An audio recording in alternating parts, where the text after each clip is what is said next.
नमस्कार बच्चों। तो आज के वीडियो में क्लास 10th मैथ 13.1 के पहला प्रश्न को इस वीडियो के माध्यम से हल करेंगे।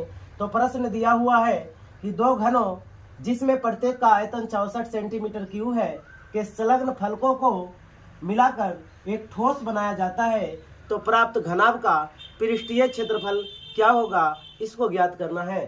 तो सबसे पहले आप समझिए कि एक घन दिया हुआ है और इस प्रकार से एक और घन दिया हुआ है, यानी कहने का मतलब हुआ कि दो घन दिए हुए हैं और दोनों घन का आयतन प्रत्येक का 64 सेंटीमीटर क्यूब है। और 64 सेंटीमीटर क्यूब जब आयतन दिया हुआ है तो भुजा हमको नहीं पता है। तो सबसे पहले हमें भुजा ज्ञात करना है और प्रत्येक का आयतन 64 सेंटीमीटर क्यूब है, इसका भी और इसका भी, यानी दोनों का। ये है पहला घन, ये है दूसरा घन, और ये दोनों को जोड़ करके एक घनाभ बनाया जाता है इस प्रकार से। और जब घनाभ बना दिया गया तो इस घनाभ का पृष्ठीय क्षेत्रफल ज्ञात करना है।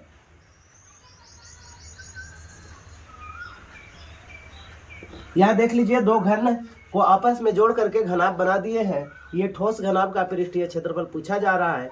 तो सबसे पहले हम इस आयतन से घन की भुजा ज्ञात करेंगे।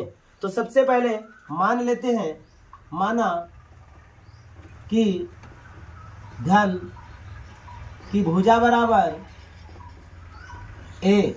जब घन का भुजा ए माने तो घन का आयतन क्या होता है, घन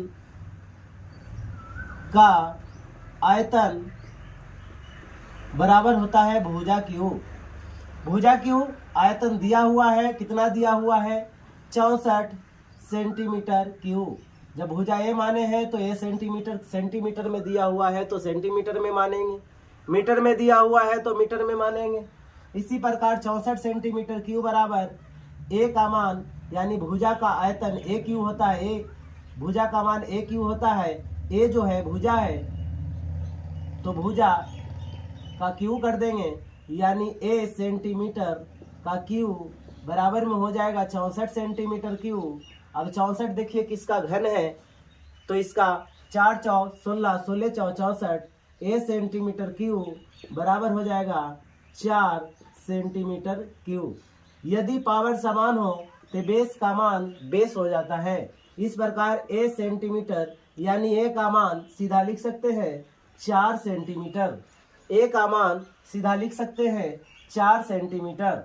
तो जब ए का मान 4 सेंटीमीटर आया, यानी 4 सेंटीमीटर, 4 सेंटीमीटर, 4 सेंटीमीटर।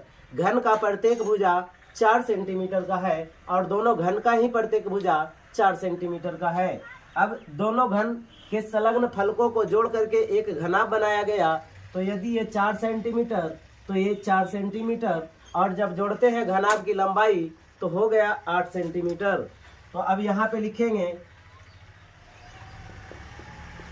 दो घनों के संलग्न फलकों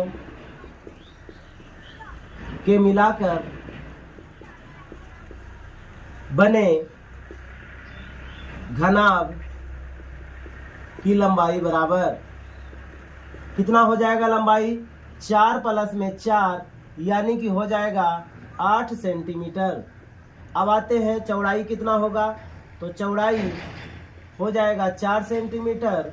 ऊंचाई में कोई प्रभाव नहीं पड़ा है, इसीलिए ऊंचाई भी होगा 4 सेंटीमीटर।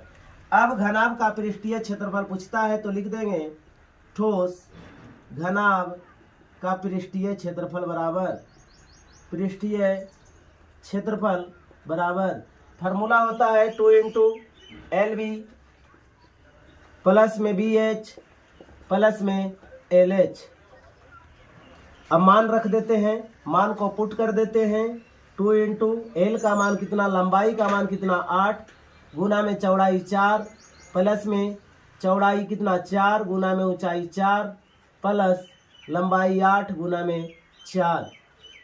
यहाँ पे लिखेंगे 2, 8 चौके 32, प्लस में 4 चौके 16, 8 चौके 32 सेंटीमीटर स्क्वायर। 32 32 64, 64 में 16 को जोड़ेंगे तो यहाँ पे लिख देते हैं 6 4 10 7 1 8 80 हो जाएगा। यानी यहाँ पे आंसर इसको लिखते हैं 2 गुना में 80 यानी कि 160 सेंटीमीटर स्क्वायर इसका